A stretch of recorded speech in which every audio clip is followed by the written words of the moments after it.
Hi everyone, welcome to my impressions video of the Dunu SA6 Mark IIs. There of course have been a few Dunu SA6 variations, starting with the OG, which was widely recommended by reviewers and people liked it. Then came the Dunu SA6 Ultras, which I also liked, but it was a limited run, so it sold out very quickly and now can be had for a very inflated price point in the secondary market. This, of course, is very recent, and this is something that people are queuing up to buy. This has a price point of $570, if that matters to you. And so it's not a very expensive IEM for a lot of people, but for some, it is, of course, fairly expensive. And what follows are my thoughts and opinions, unbiased, of course. I got this as a loaner unit from my friend Pulkeet. So shout out to Pulkeet, who got it from Hi-Fi Go. So a shout out to Hi-Fi Go. I get nothing by these, by way of these shout outs, but I just thought to give credit where it's due. So driver config wise, this has 6 drivers as is evident from the lettering 6 here and the name 6 Dunu SA6. So there are 2 balanced armatures for bass, 2 BAs for mids, and 2 BAs for treble. The faceplates are nice. They are made out of resin and stabilized wood. They're fairly ergonomic. I would say they're on the smaller side, honestly, and I have been able to wear them without any discomfort, driver flex, or anything of that nature. The cable that it comes with is, as is evident, or as is the case with a lot of Dunu IEMs, it's a decent cable. It's pliable, it's ergonomic, it looks decent, has these interchangeable terminations.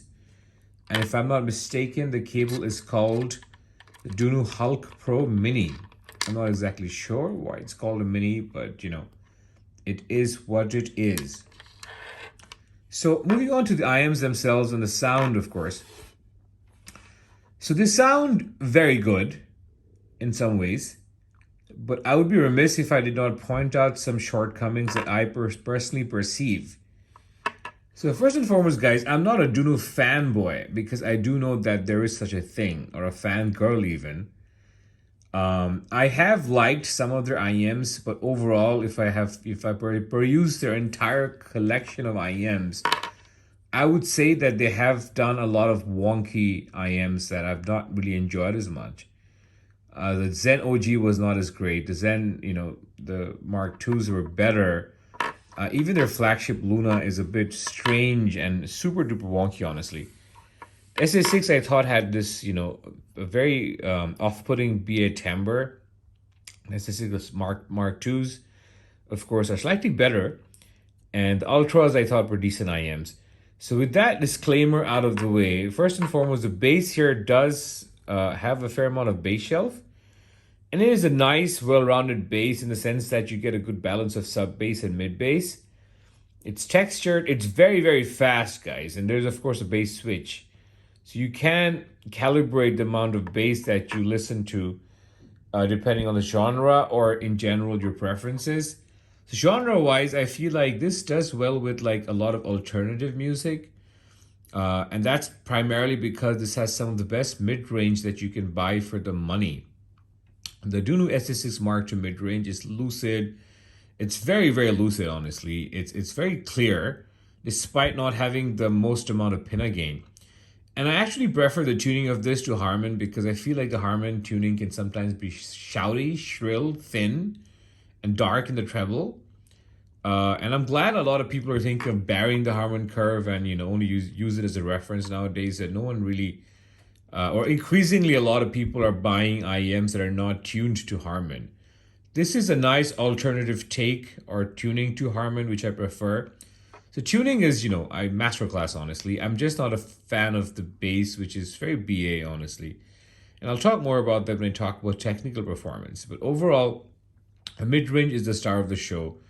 It is very nice, this mid-range. I just love listening to vocals on this. And honestly, somehow you get a sense that you're making out the lyrics of any track much more clearly on this than on any IEM at this price point. And it's not because you have to struggle to make out the lyrics on any other IEM. And it's not because this has the most amount of clarity either. But something about the way the mid range is presented in terms of its articulation and in terms of how articulate the mid range is, that you just hear vocals really clearly. And by clarity, I don't mean the tuning kind of clarity. It is perhaps a reflection of its micro resolution and its ability to perceive or parse out like nuances and inflections in the voice of a singer that really stands out, guys. So for lovers and aficionados of mid-range, I would recommend this so strongly you have no idea. But yeah, the bass sucks. I mean, it doesn't suck, but it really is not the kind of bass that I like. It's very BA bass-ish. And if you can't overlook that because you want to have the kind of mid-range in your collection, I could see the infatuation with this that some people are experiencing apparently, and I feel like a lot of other people will continue to experience. The treble is a bit strange here because it is more lifted than on the Dunu SA6 Ultras, and it does not sound sharp or strident or bright or shrill or anything that is off-putting in a major way. But for some reason, on some tracks, a lot of REM tracks that I was playing last night, I felt that the treble was a bit disjointed from the rest of the frequency spectrum. It just didn't sound sweet. It just sounded like it was there, and it just wasn't very, fitting in or cohering with the rest of the presentation for me. And I might be nitpicking, guys, but that's how I heard it.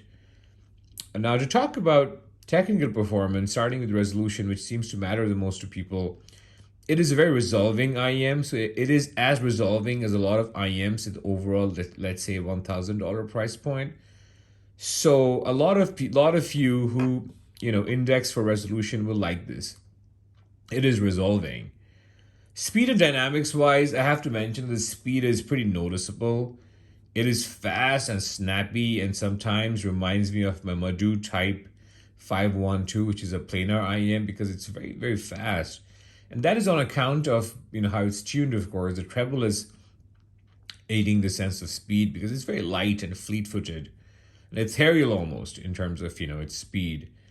But that also means that the bass speed is so fast in its transients that you lose out on sort of after effect, or the decay rather, that you associate with good natural sounding bass, which it does not have. Dynamics wise, it is a very mediocre IEM. It is just not dynamic or punchy to the point that I would like my IEMs to be. So you get a well-rounded bass, which just for me leaves me wanting when I play faster tracks. I was playing a lot of Machine Head, tracks, some other heavy metal genres, and this is just not very good for me with fast music. And I know some reviewers recommended the Dunu SA6 with metal. I have no idea what kind of metal they like because the SA6 was not very good with metal or with rock or with EDM or trip hop. For me, for any genre that tokens or indexes or requires that you have significant bass presence with significant decay and slam, I thought the SA6 OG just wasn't the right IEM, and neither is this, guys, for me at least. But if you love the mid-range, because there is a bass shelf and because it's a nice well-rounded bass in terms of its balance between mid-bass and sub-bass, you might still like it. And timbre-wise, guys, it's fairly nice in mid-range, but bass is, of course, BA, timbre. And last but not the least, in terms of staging and imaging, it's a very good IEM. The imaging is wide and well spaced out and pretty impressive right and left and center-wise for its price point. So overall, guys, it's a B+ IEM for me, sorry. I know a lot of you fanboys and fangirls will not like the fact that I've given this a B+, but that's just how I feel. It is a B+ IEM for me. It's an A tier mid-range, probably a C+ tier bass, and probably something close to a C tier or C+ tier treble. The treble is basically what I think will divide people, because for me, the treble just wasn't very well connected to the rest of the frequency spectrum. And technical performance-wise, this is very impressive with the exception of slam. So I would say it's a B+ tier technical performer. Overall, a B+ IEM for me, guys. But it's interesting. The mid-range is very nice. I was listening to a lot of vocal tracks, and if you just listen to vocal tracks, you might not be able to take this out of your ears. because it is that good for mid-range. So that's it, guys. If you like this video, give it a like. If you want to follow my future ones, subscribe to my channel, and I'll see you in my next one. Thank you for watching. Bye-bye.